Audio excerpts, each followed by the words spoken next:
Ayan, so dumating na mga kasari yung dalawang ahente natin.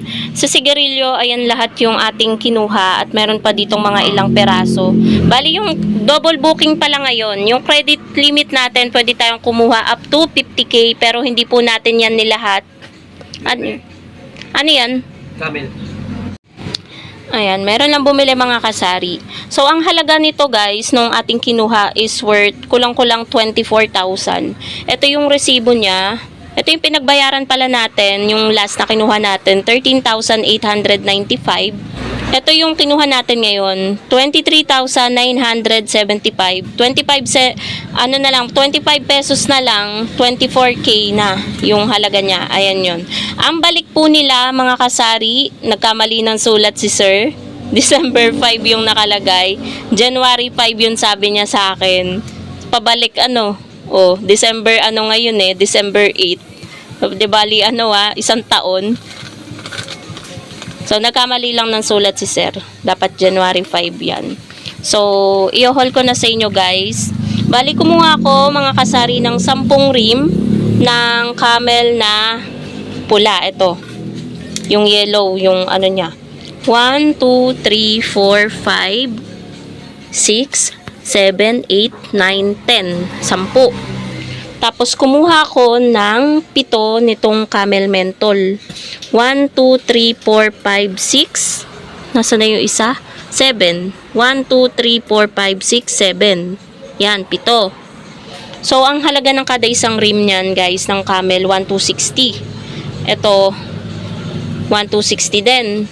And 10, edi magkano na, 'di ba? Nasa 12 mahigit na. Ito 7 rim. Tapos mighty hindi tayo kumuha mga kasari dahil ang dami pa dito na ipon dahil 'di ba kuha tayo ng kuha nung may pa-previous sila yung 7+1. Kaya naipon. Yung marbles natin medyo tumumal kaya isang rim lang kahit isang buwan kasi yung bumibili lang po sa akin yan ay isang tao lang medyo naglalaylo siya sa paninigarilyo. Meron pa naman tayo dito, ayan, marbles, tapos meron pa din tayo dun sa binuksan ko kanina. Tapos kumuha ko ng 5 kaha, bali 4 nitong equivalent sa 2 kaha to, tapos 3 is tatlong ayan, yung tagi-isang kaha ng Winston Red. Isang tao lang din guys ang bumibili niyan sa akin. Meron pa naman dito. Ayan bali tatlong kaha pa yung niyan.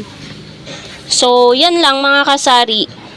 Ang balik nga ng JTI is January 5. Tapos dumating din pala mga kasari yung ahente ko ng mantika at ito yung aking kinuha.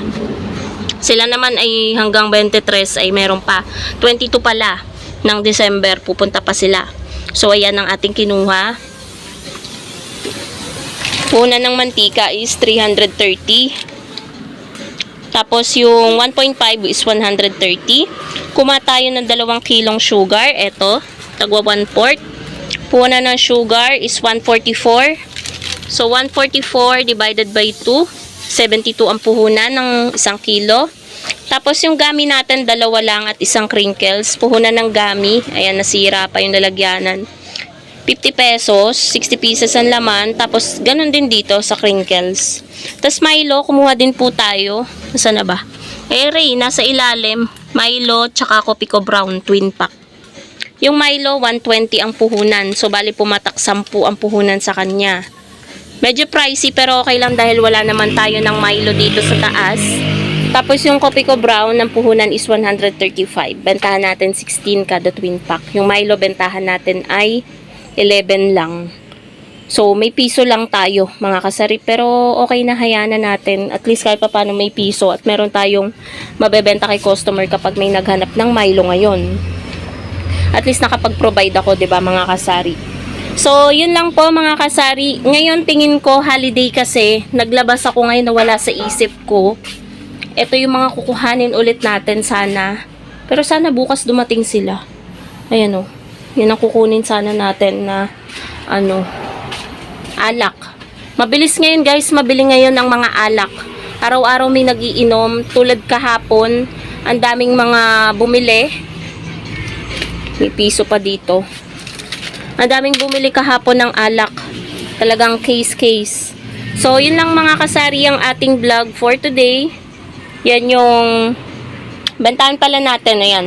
Bentahan natin sa Winston, SRP 9 pesos. Sa Mighty, 8. Sa Camel ay 7 pesos. Sa Marvels ay 8 pesos. SRP lang po ang bentahan natin. Kaya po mabili dito ang sigarilyo dahil mura po yung bentahan natin. Pero, maging mahigpit po tayo kasi sentimo lang po ang ating tinutubo kada isang stick. 0.7 dito. So, yun lang mga kasari. Thank you so much for watching and happy Monday po sa ating lahat.